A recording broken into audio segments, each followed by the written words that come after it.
तो अल्लाह रब्बुल इज़्ज़त ने अपने पाक कलाम में इरशाद फरमाया, या अय्युहल्लज़ीना आमनू, ए ईमान वाले लोगो, ए कलमा पढ़कर मुसलमान दायरा इस्लाम में दाखिल होने वालों, अल्लाह तुमसे मुखातब है। अल्लाह क्या फरमाते हैं, ईमान वाले लोगों, नुत्तकुल्लाह, हमेशा अल्लाह से डरते रहा करो। तुम्हारे दिलों में हर वक्त इस बात का ख्याल होना चाहिए कि हमारा एक खालिक मालिक राज़िक है और हमें एक दिन अल्लाह के हुजूर पेश होना है।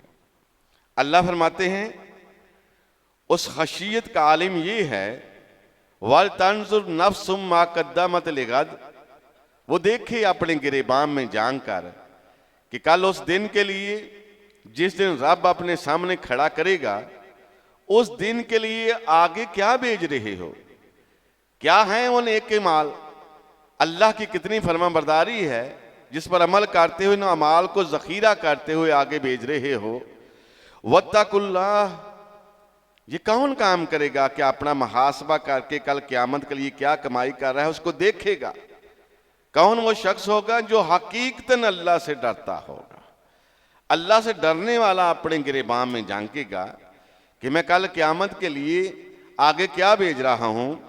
अल्लाह फरमाते हैं इन अल्लाह खबीरुम बिमा तामलून, याद रखो इस बात में किसी किस्म का कोई शक नहीं।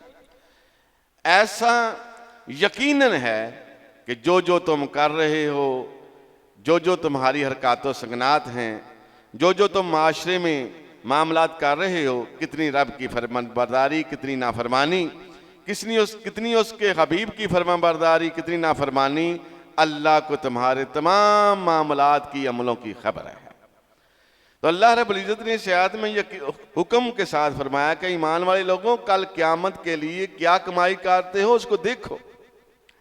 अब जिस शख्स को क़यामत का यकीन हो जाए और ये पता हो कि क़यामत वाले दिन मुझसे पूछा क्या जाना है, ईमानदारी की बात है उसकी जिंदगी यकसर बदल जाती है। आज जो हमारे माशरे में जुल्म सितम है और हर तरफ झूठ फराड बेईमानी है, उसकी एक ही वजह है कि आज हमारे दिलों में कहीं ना कहीं ये बात बैठ गई है कि आइज़ा मितना व कुन्ना तुराबन, जब हम मर के मिट्टी हो जाएंगे, ज़ालिका रज्जुम बईद, अल्लाह कैसे उठाएगा, कैसे अल्लाह हमारी हड्डियां जो बसीदा हो चुकी होंगी, रेजा रेजा हो चुकी होंगी, हमारे जिस्म का गोश्त गल सड़ कर जो है वो खत्म हो गया होगा, अल्लाह कैसे उठाएगा। तो अल्लाह के हबीब अलैहिस्सलातु वस्सलाम शाह फरमाते हैं, लोगों, अल्लाह जरूर उठाएगा और जिस दिन उठाएगा उस दिन हालत ये होगी, यौम तशक्ककुल अर्ज़, जमीन फटेगी तुमसे और तुम जल्दी जल्दी कब्रों से निकलो दे और अल्लाह के हजूर पेश होने के लिए बहुत जल्दी तुम करोगे। तो अल्लाह के रसूल सल्लल्लाहु अलैहि वसल्लम फरमाते हैं कि क़यामत का दिन ऐसा हौलनाक दिन है कि फरमाया सूरज सवा नेज़े पर होगा, जमीन तांबे की तरह गर्म होगी, दो बटियों के दरमियान इंसान झुलस रहा होगा। अल्लाह के रसूल सल्लल्लाहु अलैहि वसल्लम फरमाते हैं गर्मी की शिद्दत का आलिम ये होगा कि इंसानों के जिस्मों से पसीना इस तरह बहेगा जिस तरह चश्मों से पानी निकलता है, और उस पसीने की हालत ये होगी कि जिस तरह आग पर तेल उबलता है इस तरह वो पसीना उबलेगा। अब लोग परेशान, इतने परेशान होंगे, रब के हजूर दुआ करेंगे। आप फरमाते हैं या रब्बे अरहनी, ऐ हमारे रब हम पर रहम फरमा। आवाज आएगी कैसा रहम, कहेंगे लोग वलो अलन्नार, अल्लाह जहन्नम, ये जो क़यामत का दिन है इसकी जो सख्ती है, जो सूरज सवा नेज़े पर आकर पूरी तपश से आग फेंक रहा है, इसकी वजह से जो हमारी हालत हो चुकी है, ऐ अल्लाह इस दिन को टाल दे, इस अजाब को टाल दे, चाहे इसके बदले में जहन्नम में डाल दे। इनके इतना सख्त दिन। अल्लाह फरमाते हैं या अय्युहन्नासुत्ताकू रब्बाकुम, ऐ लोगों इस दुनिया में रह के अपने रब से डर जाओ। कोई भी काम करने से पहले अल्लाह फरमाते हैं मुझसे डर जाओ, देखो इसमें मेरी फरमाबरदारी है या नाफरमानी है, इसलिए डर जाओ। इन्ना ज़ल्ज़लतिस्सा शैउन अजीब, क़यामत का जल्जला बड़ी अजीब शय होगा, बहुत अजीब शय। लोग कहेंगे ऐ अल्लाह इस क़यामत के दिन के अजाब को टाल दे, चाहे इसके बदले जहन्नम में डाल दे। अब लोग परेशान हैं। अल्लाह के रसूल सल्लल्लाहु अलैहि वसल्लम फरमाते हैं आपस में मशवरा करने के बाद कहेंगे चलो आदम अलैहिस्सलाम के पास चले। आदम अलैहिस्सलाम के पास लोग जाएंगे, क्या जाके कहेंगे, ऐ आदम अलैहिस्सलाम आप पूरी नूह इंसानियत के जद्दे अमजद हैं, आप हम सब के बाप हैं। आज देख रहे हैं कि आपकी औलाद किस हालत में है कि लोग अजाब में इस कदर मुबतला हैं। आप देख रहे हैं आप वो हस्ती हैं जिनको अल्लाह रब्बुल इज्जत ने अपने हाथ से बनाया। आज हमारी हालत को देखते हुए अल्लाह के हजूर दुआ करें, अल्लाह हिसाबो किताब लें, इस क़यामत के दिन से हमारी जान छूट जाए। अल्लाह के रसूल सल्लल्लाहु अलैहि वसल्लम फरमाते हैं आदम अलैहिस्सलाम का क्या जवाब होगा, वो जवाब सुनने वाला है। अल्लाह के रसूल सल्लल्लाहु अलैहि वसल्लम फरमाते हैं आदम अलैहिस्सलाम पूरी नूह इंसानियत के जद्दे अमजद जब लोगों से ये मुतालबा सुनेंगे कि तुम हमारी सिफारिश करो, कहेंगे इज़हाबू इला गैरिही, किसी और के पास जाओ, मैं तुम्हारी सिफारिश नहीं कर सकता। इसलिए सिफारिश नहीं कर सकता कि अल्लाह ने मुझे एक शजरा ममनुआ से मना किया था, मैं उसके पास चला गया। आज मुझे अपनी फिक्र है, रब मुझसे पूछेगा वो एक शजरा ममनुआ से तुझे मना किया था तो उसके पास चला गया था। आज मुझे अपनी फिक्र है, मैं तुम्हारी क्या सिफारिश करूं, इज़हाबू इला गैरिही, किसी और के पास जाओ। अब अंदाजा करें क्या आलिम होगा कि आदम अलैहिस्सलाम जैसे जलीलुल कदर इंसान और रब के इस कायनात में पहले पैगंबर भी अल्लाह ने अपने हाथ से बनाया, लेकिन क़यामत की सख्ती, अल्लाह का खौफ इस कदर तारी होगा, कहेंगे नहीं नहीं मैं तुम्हारी सिफारिश नहीं कर सकता, मुझे अपनी फिक्र है, किसके पास जाए। अल्लाह के रसूल सल्लल्लाहु अलैहि वसल्लम फरमाते हैं आदम अलैहिस्सलाम फरमाएंगे नूह अलैहिस्सलाम के पास चले जाओ। अब नूह अलैहिस्सलाम के पास लोग जाएंगे। अब नूह अलैहिस्सलाम की तारीफ करते हुए कहेंगे ऐ नूह अलैहिस्सलाम आप अल्लाह के वो पैगंबर हैं जिन्होंने 950 साल तक अल्लाह के वाजे को बुलंद किया, तौहीद की दावत दी। अब उनकी तौहीद की दावत देने का ये मामला था, कौम इस कदर हट धर्म थी, इस कदर जालिम थी कि जब वो लोगों को तबलीग करते, कौम के सरदार नौजवानों को उनके पीछे लगा देते। अब नूह अलैहिस्सलाम क्या करते हैं, लोग उनके पीछे लगे हुए हैं, लोग नूह अलैहिस्सलाम को बाश नौजवान पकड़ लेते हैं। अब पकड़ लेने के बाद क्या करते हैं, उनके गले में कपड़ा डाल देते हैं। अब कपड़ा गले में डालकर उसको कुछ नौजवान गिरा लगाकर इधर से खींचते हैं, किस बाएं से खींचते हैं, गला दब जाता है, सांस रुक जाता है, बेहोश होकर गिर पड़ते हैं। लोग समझते हैं नूह अलैहिस्सलाम इस दुनिया से चले गए हैं, फौत हो गए हैं, छोड़ के चले जाते हैं। अल्लाह रब्बुल इज्जत उनको फिर होश आती है, फिर अल्लाह के वाजे को बुलंद करते हैं। अब देखें 950 साल तक इस कर्ब से गुजरे कि कौम की मुखालफत के साथ साथ अजीजतें, जबान के साथ, हाथ के साथ, इस कदर अजीजतें। वो नूह अलैहिस्सलाम लोगों को पता क्या कहेंगे, कहेंगे रब्बना गाज़िबल यौम, आज मेरा रब बड़ा गुस्से में है, बड़ा नाराजगी में है। मेरे रब को इतना गुस्सा ना कभी पहले आया है ना कभी बाद में आएगा। मैं तुम्हारी सिफारिश नहीं कर सकता, इसलिए नहीं कर सकता, आज मुझे अपनी फिक्र है, मैंने अपने बेटे के लिए अल्लाह के आगे सिफारिश की थी, रब ने मुझे झिड़क दिया, आज मुझे अपनी फिक्र है, रब मुझसे पूछेगा क्या जवाब दूंगा, नहीं कर रहे। अब अंदाजा करें कि एक आम आदमी, मैं और आप में से कोई आदमी अल्लाह के वाजे को बुलंद करता है, तबलीग करता है, उसके बारे में कुरान मजीद के अल्फाज हैं वमन अहसनु कौलन मिम्मन दा इलल्लाह, उस शख्स की बात से किसकी बात अच्छी हो सकती है, वो जिसका बुलाना ही अल्लाह की तरफ हो, जो हर वक्त यही कहता है यार अल्लाह की तरफ हो, अल्लाह के हुक्म की तरफ हो। अल्लाह अपने कलाम में फरमाते हैं उसकी बात से किसकी बात अच्छी है। और फिर 900 साल तक जो है वो तबलीग करने वाली हस्ती कह रही है इज़हाबू इला गैरिही, किसी और के पास जाओ, मैं तुम्हारी सिफारिश नहीं कर सकता।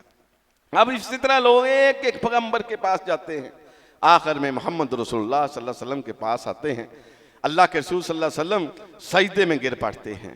अल्लाह जितनी देर चाहता है सजदे में रहते हैं, अल्लाह की तारीफात करते हैं। अल्लाह आते हैं, हिसाब किताब की घड़ियां शुरू हो जाती हैं। अब जो मेन चीज है जिसकी तरफ हम सबको फोकस करना है वो ये है कि बतलाया जाए आखिरत में हमसे पूछा क्या जाने, रब ने हमसे सवालात क्या करने हैं। ये है एक मुसलमान की फिक्र, हर वक्त वो इस फिक्र में रहे कि मुझे कल क़यामत वाले दिन पूछा क्या जाना है। अल्लाह कुरान मजीद में फरमाते हैं ना, फअम्मा मन ऊतिया किताबहु बियमीनिही, और जिसको नामा इमाल उसके दाएं हाथ में मिला है वो उछलता हुआ कूदता हुआ कहेगा यक़रअु किताबिया, मेरी किताब को पढ़ो, मैं कामयाब हो गया। और कहेगा मुझे गमान था कि एक दिन मैंने अल्लाह के हजूर पेश आना है, एक दिन मैंने अल्लाह के हजूर सामने होना है, मुझे ख्याल था दुनिया में। अल्लाह के रसूल सल्लल्लाहु अलैहि वसल्लम फरमाते हैं अल्लाह उस दिन जब आएंगे, महशर का मैदान होगा, सबसे पहला इस सवाल जो इज्तिमाई तौर पर किया जाएगा, पूरी कायनात रब के सामने होगी, पूरी कायनात के लोग रब के सामने होंगे। अल्लाह सवाल क्या करेंगे, एक मुसलमान की जिस्तजू ये होनी चाहिए। आज हम फिरका वारियत में इस कदर बट चुके हैं, हम फिरका वारियत की दलदल में इस कदर फंस चुके हैं, हम जो असल मसाइल थे उनसे कोसों दूर चले गए हैं। अब पहला सवाल अल्लाह करेगा ऐन अल मुतकब्बिरून, आज कायनात में मैंने दुनिया बनाई, मैंने तुम्हें पैदा किया, जमीन तुम्हारे लिए बनाई, हर चीज को तुम्हारे लिए बनाया, और तुम्हारा खालक में, तुम्हारा राज़िक में, और हर चीज को पैदा करने वाला मैं, मुझे बतलाया जाए ऐन अल मुतकब्बिरून, आज जमीन पर नाहक तकब्बर करने वाले कहाँ हैं, कौन लोग थे। अल्लाह ने इज्जतें दी, इक्तदार दिया, अल्लाह ने माल दिया, औलाद दी, अल्लाह रब्बुल इज्जत ने जायदादें दी, उन्होंने इनके बल पर लोगों को हकीर जानना, अपने आप में गरूर और तकब्बर के साथ जिंदगी बसर की। ऐन अल मुतकब्बिरून, आज मुतकब्बर लोग कहाँ हैं, गरूर करने वाले लोग कहाँ हैं। ईमानदारी की बात है, आज हम माशरे में देखें गरूर और तकब्बर इस कदर लोगों में बढ़ चुका है। अल्लाह ने अगर किसी को हुस्न दिया है, वो हुस्न के बलबूते पर लोगों को हकीर समझता है। अल्लाह ने इक्तदार दे दिया है, इक्तदार की कुर्सियों पर बैठकर समझता है मुझसे बड़ा कोई इंसान नहीं। अल्लाह ने दौलत दी है, गुलामा को हकीर समझता है। अल्लाह रब्बुल इज्जत ने ताकत दी है, ताकत के बल बोलने पर वो लोगों को हकीर समझता है। अब बतलाएं इस कदर तकब्बर और गरूर माशरे में कि हर जिसको भी जो ताकत दी गई है वो उस ताकत की बलबूते पर लोगों को हकीर समझता है। मसले तो ये बताने वाले थे ताकि कोई गरूर करते हुए किसी को नीचा ना दिखा सके। अल्लाह के रसूल सल्लल्लाहु अलैहि वसल्लम ने फरमाया, लोगों मैं तुम्हें तकब्बर के बारे में बताता हूं कि तकब्बर किसको कहते हैं, अल्लाह को ये कितना नापसंद बंदा है। हर मुसलमान को देखना चाहिए जब पहला सवाल होगा ऐन अल मुतकब्बिरून, आज जमीन पर तकब्बर करने वाले कहाँ हैं, चुन चुन के उनको रब के हजूर लाया जाएगा। अब गौर तलब मसला ये है, जब रब का पहला सवाल ही ये होगा ऐन अल मुतकब्बिरून, तकब्बर के बारे में छानबीन कीजिए कि तकब्बर किसको कहते हैं। कहीं ऐसा ना हो कि जाने अनजाने में मैं तकब्बर कर रहा हूं। अल्लाह के रसूल सल्लल्लाहु अलैहि वसल्लम फरमाते हैं, लोगों तकब्बर ये है मन बतरल हक, जो हक को फेंक दे, हक उसके सामने आया, उसने हक को तकब्बर और गरूर इक्तदार के नशे में, उसको अल्लाह ने जो हसीयत दी थी उसके नशे में उसने हक को फेंक दिया। वगामत अन्नास, लोगों को हकीर जाना, लोगों को कम तर जाना। और सबसे पहले जो तकब्बर किया था, गरूर किया था, घमंड किया था, वो पता किसने किया था, वो शैतान ने किया था। अल्लाह ने कुरान मजीद में उसका तज़किरा फरमा दिया, ऐ तकब्बर और गरूर करने वालों, अल्लाह ने ये दुनिया का असबाब तुम्हें सिर्फ इसलिए दिया है, इसलिए दिया है, ये माल लो, दौलत, जायदादें, इक्तदार की कुर्सियां अल्लाह ने सिर्फ इसलिए दी हैं। अल्लाह किस लिए दी, लियब्लुवकुम अय्युकुम अहसनु अमला, कौन है जो रब की दी हुई चीजों पर ये इत्मीनान रखे, अल्लाह इन चीजों के जरिए आजमा रहा है।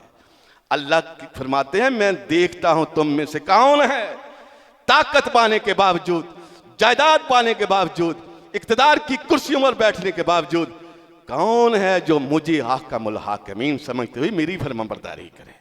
अल्लाह फरमाते हैं सबसे पहले शैतान ने तकब्बर किया। उसने कैसे तकब्बर किया? कुरान पढ़े, ईमानदारी की बात है, कुरान ये है, हमने कुरान को अपने बच्चों को बालग उम्र में पढ़ाना छोड़ दिया है। हम खुद इसको अपनी जरूरत के लिए नहीं पढ़ते, इसलिए छोटे छोटे मसलों की वजह से हमने जो बड़े मसाइल थे जो हमें क़यामत वाले दिन पेश आने वाले हैं उनसे अपनी आंख को चुरा लिया है। इसलिए कि हमें बहुत ढीला डाला इस्लाम बताया गया है, कुरान की आयत का तर्जुमा ही नहीं किया जाता। अल्लाह कुरान में फरमाते हैं हमने आदम अलैहिस्सलाम को पैदा किया, पैदा करने के बाद अल्लाह ने हुक्म दिया इसको सजदा करो। अल्लाह कुरान में फरमाते हैं फसजदू, सब ने सजदा किया, इल्ला इब्लीस, इब्लीस ने सजदा नहीं किया। अल्लाह फरमाते हैं ओ काला मा माना का अल्लाह तसजुदा इस अमरतु का, ओ शैतान ऐ इब्लीस, अल्लाह तुमको हुक्म दे रहा है तुम आदम को सजदा करो और तूने क्यों सजदा नहीं किया? कौन सी बात है, कौन सा मामला है अल्लाह तुम्हें हुक्म दे और तुम आदम को सजदा ना करे? अल्लाह फरमाते हैं इब्लीस ने कहा काला अना खैरुम मिन्हु, ऐ अल्लाह मैंने इसको इसलिए नहीं सजदा किया, आग जो है ये मुझसे, तूने मुझे पैदा किया है, मैं इससे बेहतर हूं। अल्लाह फरमाते हैं कैसे बेहतर हूं? कहता है खलक़तनी मिन नारिन, अल्लाह तूने मुझे आग से पैदा किया, व खलक़तहु मिन तीन, इस आदम को तूने मिट्टी से पैदा किया। आग मिट्टी से ज्यादा ताकतवर है, आग मिट्टी से ज्यादा बेहतर है, इसलिए मैंने इसे सजदा नहीं किया। अल्लाह फरमाते हैं उसमें तकब्बर आ गया। अब तकब्बर करने वाले के बारे में अल्लाह ने कुरान में क्या फरमाया? फरमाया काला फहबित मिनहा, ऐ इब्लीस यहां से निकलने वाली बात कर, यहां से निकल जा। फमा यकूनु लका अन ततकब्बर फीहा, और मेरे दरबार में मेरे हुजूर कौन है जो तकब्बर कर सके? किसकी जुर्रत है वो तकब्बर कर सके? फाखरुज, यहां से निकल जा, इन्नका मिनस सागिरीन, तू आज के बाद जलीलों में से है। तकब्बर करने वाला दुनिया में भी अल्लाह रसवा करता है, आखिरत में भी रसवा करेगा। अल्लाह ने सबसे पहले शैतान ने जो तकब्बर किया था, गरूर किया था, अल्लाह ने फरमाया तू जलीलों में से है, तुझे दुनिया में भी रसवा करूंगा, आखिरत में भी रसवा करूंगा। अल्लाह के रसूल सल्लल्लाहु अलैहि वसल्लम फरमाते हैं लोगों याद रखो, गरूर करने से पहले, तकब्बर करने से पहले, किसी को कमतर समझने से पहले एक बात याद रखना। अल्लाह के नबी अलैहिस्सलाम क्या है वो बात? फरमाया तकब्बर अल्लाह की चादर है, जिस किसी ने अल्लाह की चादर को हाथ लगाया, हाथ लगाने से मतलब क्या है? अल्लाह ने कोई तुम्हें जमाल दिया है, कोई कमाल दिया है, कोई चीज अता की है, अगर उसके बल बोते पर तुमने किसी को कमतर समझा, किसी को हकीर जाना, हक को फेंक दिया, इस वजह से तो अल्लाह ने तुझे इज्जत दी है, अल्लाह रब्बुल इज्जत ने तुझे कोई मालो सवाब दिया है। अल्लाह की चादर है, जिसने तकब्बर किया अल्लाह उसे नहीं छोड़ेगा। अल्लाह के रसूल सल्लल्लाहु अलैहि वसल्लम आप फरमा गए हैं लोगों तकब्बर और गरूर नहीं करना, तुमने कभी तकब्बर नहीं करना। और ये मुतकब्बिर अल्लाह रब्बुल इज्जत का नाम भी है। आप पढ़ें सूरह हश्र, अल्लाह रब्बुल इज्जत कुरान मजीद में क्या शाह फरमाते हैं? फरमाया मुतकब्बिर, अल्लाह रब्बुल इज्जत की जो नामों में से एक नाम ये है, अल्लाह गरूर करने वाला है, तकब्बर करने वाला है, ये अल्लाह की शान है। अल्लाह के अलावा किसी की शान नहीं कि वो तकब्बर और गरूर कर सके। क्यों? हर चीज अल्लाह की दी हुई है, उसका अपना तो कुछ भी नहीं। अल्लाह के दिए हुए में से अल्लाह के मामले में जो अल्लाह के ज़ेब है बात, वो इंसान इख्तियार करे, अल्लाह को ये पसंद नहीं। इसलिए अल्लाह के रसूल सल्लल्लाहु अलैहि वसल्लम फरमाते हैं कायनात के लोगों तकब्बर नहीं करना, गरूर नहीं करना, तकब्बर करने वाला अल्लाह को इंतहाई नापसंद है। अब देखें कुरान मजीद में वाक़या है, क़ारून को अल्लाह रब्बुल इज्जत ने कितनी दौलत दी, इतनी दौलत दी कि उसकी दौलत की जो खजाने की चाबियां उठाने के लिए एक बड़ी जमात हुआ करती थी, जो चाबियां उठाया करती थी। अब अल्लाह ने दौलत दी, दौलत दे के आजमाया। अब वो दौलत के बलबूते पर लोगों को हकीर जानता, लोगों को जो हज़रत मूसा अलैहिस्सलाम उस वक़्त के पैगंबर थे उनको भी हकीर जानना शुरू कर दिया। अब हालातों वाक़यात ये हुए, अल्लाह ने किस कदर सजा दी उस शख्स को। अल्लाह रब्बुल इज्जत ने उसके महल समेत, उसकी दौलत समेत, उसके समेत उसे जमीन में दनसा दिया और फरमाया ये क़यामत तक जमीन में दनसता ही चला जाएगा।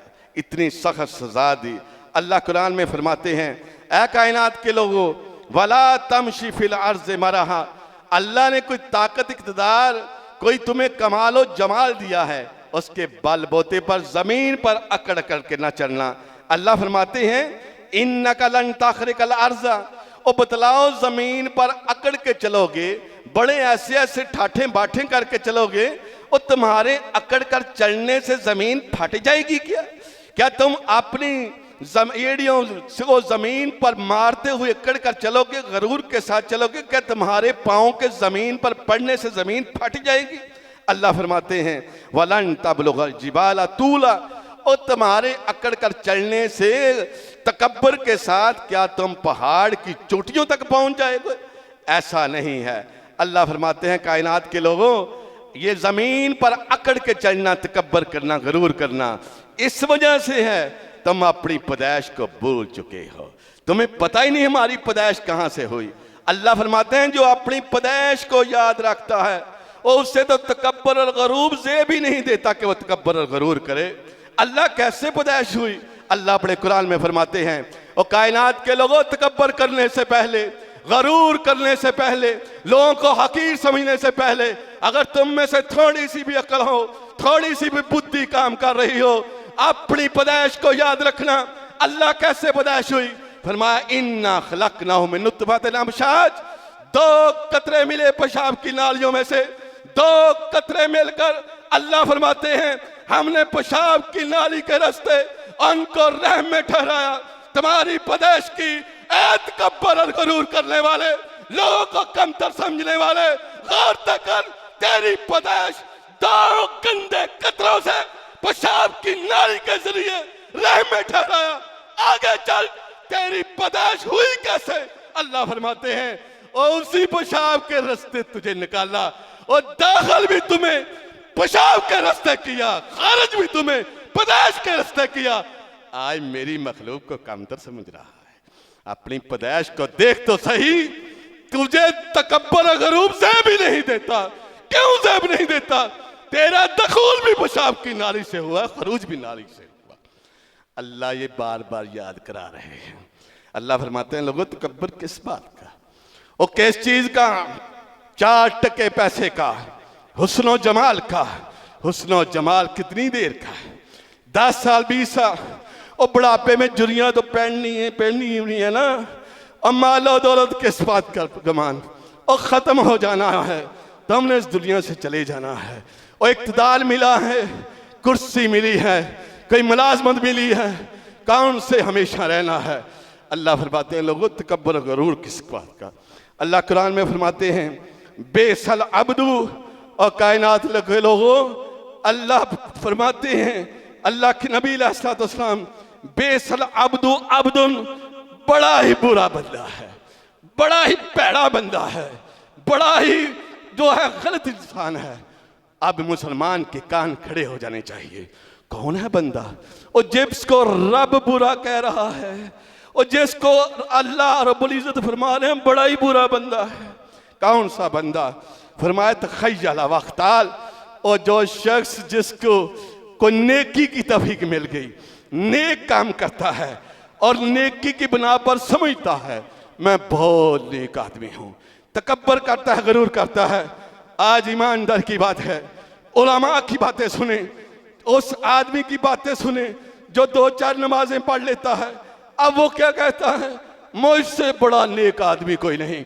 और मस्जिद की इंतजामिया को देखें, मस्जिद में आने वाले बाहर इतने इतने बड़े तख्ते लगाए हुए हैं, फलां मसलक की मस्जिद है, दूसरे मसलक को घुसने नहीं देते। अल्लाह फरमाते हैं, उलमा का मामला देखो, इल्म पड़ा हुआ है, कहते हैं हमने इस्लाम के लिए बड़ी कुर्बानियां दी हैं। और अल्लाह रब्बुल इज्जत ने कुर्बानियां हमने खाक देनी है। अल्लाह फरमाते कुन, सारे मोमन हो जाओ, सारे मोमन हो जाते।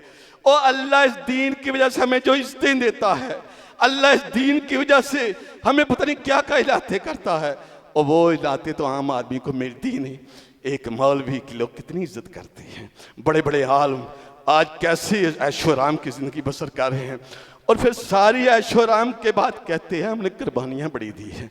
और अल्लाह ने की नायतें भी तो देखो ना, अल्लाह ने नायतें कितनी की हैं। तो अल्लाह फरमाते हैं वो बंदा बड़ा ही बुरा बंदा है कि नेक अमाल करके अपने आप को गुरूर तकब्बुर में कहते हैं मैं बड़ा नेक हूँ। वन्नासी अल कबीर मुताल, अल्लाह बुजुर्गों बुलंदतर को भूल जाता है, उसके बारे में भूल जाता है कि मेरा अल्लाह है, मैं उसके लिए सारे अमाल करता हूँ। अल्लाह कुरान में फरमाते हैं या अय्युहन्नास, ऐ लोगो इन्ना खलकनाकुम, हमने तुमको पैदा किया है, बिल ज़करिन व उन्सा, और एक मर्द और एक औरत से तुम्हें पैदा किया है, वजअलनाकुम, फिर हमने तुम्हें बना दिया। कैसे बना दिया?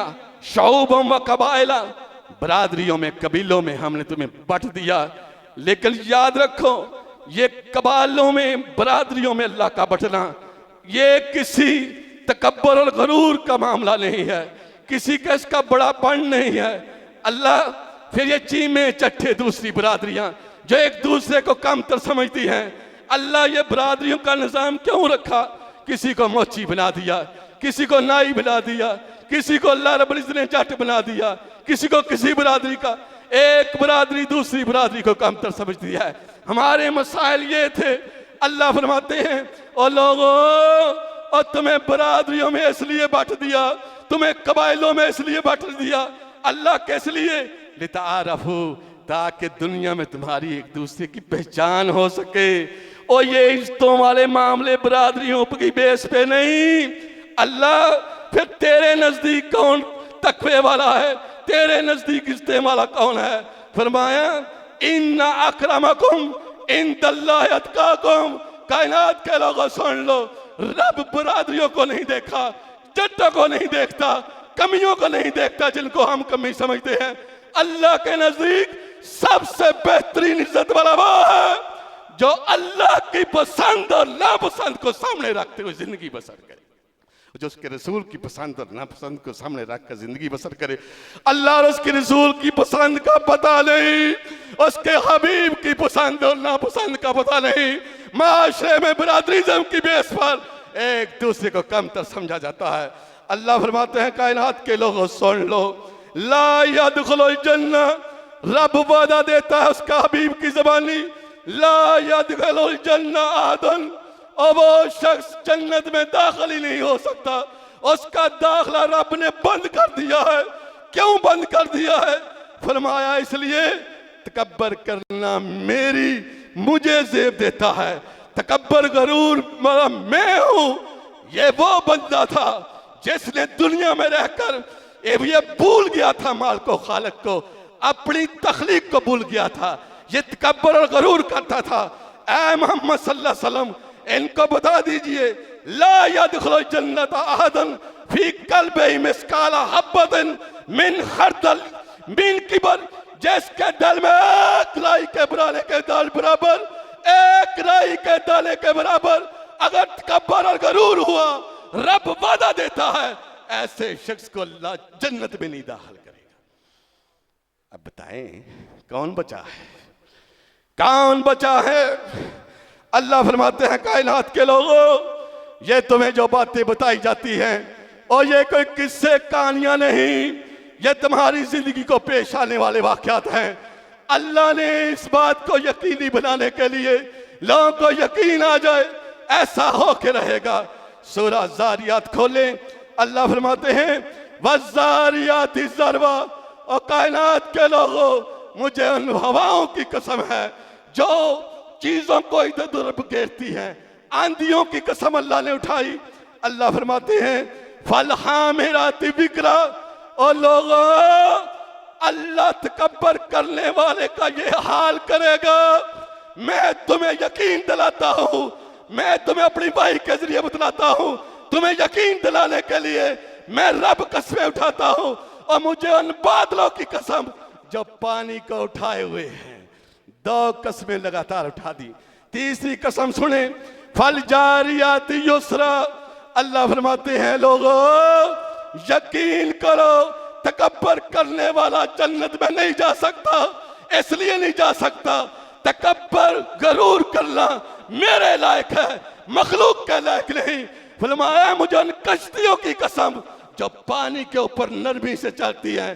तीसरी कसम, चौथी कसम रब ने फरमाई फल मुकस्सिमाती अमरा, और कायनात के लोगों मुझे कसम है उन फरिश्तों की जो आसमान से मेरे हुक्मों को तकसीम करते हैं। चार कस्में उठाने के बाद रब फरमा रहा है इन्नमा तोअदून लसादिक, और रब जो तुम्हें अपने कुरान के जरिए नबी के फरमान के जरिए जो वादे दे रहा है, इनके शक इनके गलत होने में अल्लाह के बंदा कराई के बुराने के बराबर भी जो है वो नहीं शक हो सकता। ये सारे वादे तुम्हें सच्चे दिए जा रहे हैं, ऐसा हो के रहेगा। अल्लाह से दुआ है अल्लाह हमें सही मानों में कुरान और हदीस को समझने की तौफीक अता फरमाए। आप कहेंगे अक्सर लोग कहते हैं बड़े जज्बाती हो जाते हैं, अच्छी बात नहीं। और रब को जो चीज़ जेब देती है वो इंसान करें और बोलने वाले के माथे पे पसीना ना आए, उसने हक बात करने का हक नहीं अदा किया। इतना बड़ा काम कि लोग रब वाले मामले इंसान इख्तियार करने शुरू कर दें और इंसान मामूली सी तकब्बर ना करो, गुरूर ना करो, मैं ऐसा नहीं कर सकता, ये बहुत बड़ा जुर्म है। और तुम्हारे बाप और माँ को गाली दे तुम्हें बर्दाश्त नहीं होता, तुम्हारा चेहरा लाल पीला हो जाता है, तूने मेरे माँ बाप के बारे में ये बात कही। आज रब के मामले में लोगों को इतनी परवाह नहीं, और हमारी दर्स देते हुए हमारे माथे पर पसीना नहीं आता। लोग कहते हैं बड़े जज्बाती हैं। ईमानदारी की बात है, कुरान को तर्जुमे से पढ़ें, कुरान जज्बाती बना देता है। देखे हैं अल्लाह फरमाते हैं तकब्बर नहीं करना, उसके हबीब ने इतनी इतनी बातें वाज़ेह तौर पर बता दी। माशरे में क्या है, और थाने में चले जाएं, एक कांस्टेबल का गरूर और तकब्बर, एसआई को देख लें, इस कदर तकब्बर और गरूर। नाज़म काउंसलर एमपी एमएलए को देखें, किस कदर तकब्बर और गरूर। अब बड़े मौलवी को देखें, किस कदर तकब्बर और गरूर। और लोगों जिस जिस चीज सीट पर कोई बैठा है, आम आदमी बेचारा उसके पास नहीं जा सकता। लोग कहते हैं तकरीर करो तो आराम से करो। और ये रोने वाली बातें हैं। मुस्लिम माशरा, मुस्लिम लोग हालत इस कदर बिगड़ चुकी है कि अल्लाह के अहकामात की खुल्लम खुल्ला नाफरमानियाँ हो रही हैं। कोई बताने वाला नहीं, कोई वाज़िया करने वाला नहीं। बस पता है मौलवी साहब ने आधा घंटा पौना घंटा लगाने, पैया 15-20 हज़ार मिल जाने, जेब में डालो वाम बड़े खप्पे च, जिस तरह वाम राजी होती है राजी करो, अगले घर जाओ। एक एक रात में 4-4, 5-5 जगह तकरीरें, फिर खदशा होता है यहाँ से 30 हज़ार ले लें, अगली जगह 30 हज़ार फिर लेने। वो गला बैठ गया, 30 हज़ार किसने देने हैं। और हमारी सारी गेम पेट के लिए, इसलिए ये मसले नहीं बताए जाते। अल्लाह से दुआ है अल्लाह में की तौफीक अता फरमाए। ये पहला सवाल अभी मैंने बताया है कि अल्लाह पूछेगा ऐनल मुतकब्बिरून। अगली दफ़ा जुम्मतुल मुबारक के खुतबे में ऐनल जब्बारून, ज़ालिमों का क्या मामला होगा। उस दिन जो दूसरा सवाल अल्लाह करेगा ना, ज़ालिम कहाँ हैं, तो जुल्म करने वाले ज़रूर सुने इंजाम कैसा होगा। फिर ऐना मुलूक अल अर्ज़, उस पर बात होगी। ये इज्तिमाई सवाल 3 होंगे, उसके बाद 4 सवाल हर शख्स से इनफरादी तौर पर होंगे। मैं यही कहूँगा मुसलमानों का दिल बहुत नरम है, बात सुनते हैं दिल मोम हो जाता है। मैंने अपनी ज़िंदगी में कोई ऐसा मुसलमान नहीं देखा कि जिसका दिल न नरम हो। लेकिन कमी कहाँ है, कुरान और हदीस की महफिल में बैठते नहीं, सुनते नहीं, दिल पर वो असर होता नहीं। जब 1-2 साल के बाद सुनना फिर कौन सा असर। तो कोशिश करें कि जुम्मतुल मुबारक के दिन 1:10 पर मस्जिद में ज़रूर दाखिल हो जाया करें।